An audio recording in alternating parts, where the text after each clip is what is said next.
itu Desember 2009. Terus pada saat itu pengobatanku, aku pertama ketemu dokter, terus kurang serak sama dokternya. Terus kita pindah dokter, cari second opinion juga di Singapura waktu itu. Waktu itu 2006 ya, jadi memang pengobatan research tentang leukemia belum secanggih sekarang. Teknologi buat penyembuhan leukemia belum secanggih sekarang.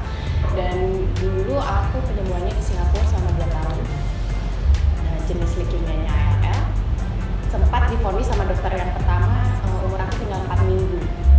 Terus itu setelah aku ke dokter yang kedua nih, dia memberikan banyak support. Dia kasih tahu bahwa leukemia adalah penyakit yang bisa disembuhkan. Dari situ aku mulai optimis dan merasa bahwa aku bisa sembuh. Pertama udah jelas itu pasti karena penyembuhan kemoterapinya, tapi di samping itu juga ada support dari keluarga, support dari teman-teman, kemudian dari diri aku sendiri juga harus ada keyakinan untuk sembuh. Jadi itu sih sebetulnya yang paling berpengaruh dalam proses penyembuhan. Jelas jauh sekali ya, waktu saya ketemu dokter yang pertama langsung mental saya down sekali. Saya tinggal 4 minggu dan harus melakukan pengobatan, kalau tidak ya itu cuma sampai 4 minggu. Tapi ketika ketemu dokter yang kedua, ketika dia bilang ini pasti bisa disembuhkan, leukemia itu penyakit yang sudah bisa disembuhkan, teknologinya sudah ada, dia menjelaskan apa step-step yang harus diambil, terus jenis obatnya apa aja, dan dia ngasih tahu side effect dari obat tersebut. Tapi beliau juga bilang bahwa banyak loh contoh-contoh yang sudah sembuh. Dia mempertemukan saya dengan beberapa survivor cancer lainnya. Terus di situ saya merasa, oh iya ini tuh bisa sembuh. Jadi saya sangat semangat untuk mendapatkan kemoterapi. Oke, bring it on, kata saya gitu. Terus akhirnya saya bisa melewati step itu karena dokter saya sendiri optimis, saya jadi ikut optimis.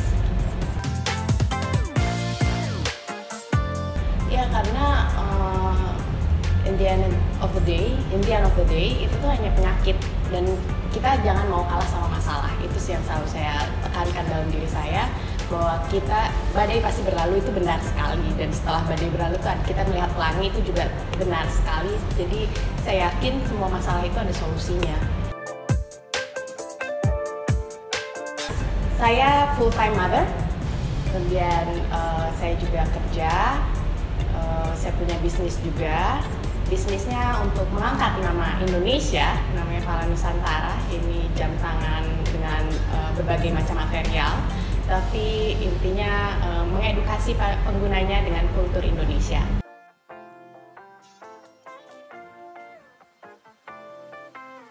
Sebetulnya apa yang mendorong saya aktif di organisasi Relawan Jokowi ini, karena saya melihat sosok Pak Jokowi sendiri. Apa yang saya lihat dari sosok Pak Jokowi adalah optimisme beliau. Saya seperti yang tadi saya ceritakan, optimisme mengubah segalanya, mengubah apa yang bisa terjadi pada diri kita.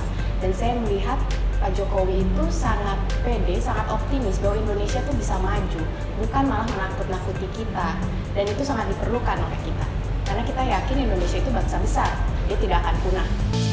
Saya Asni Sastro Subroto, saya adalah produk dari optimisme.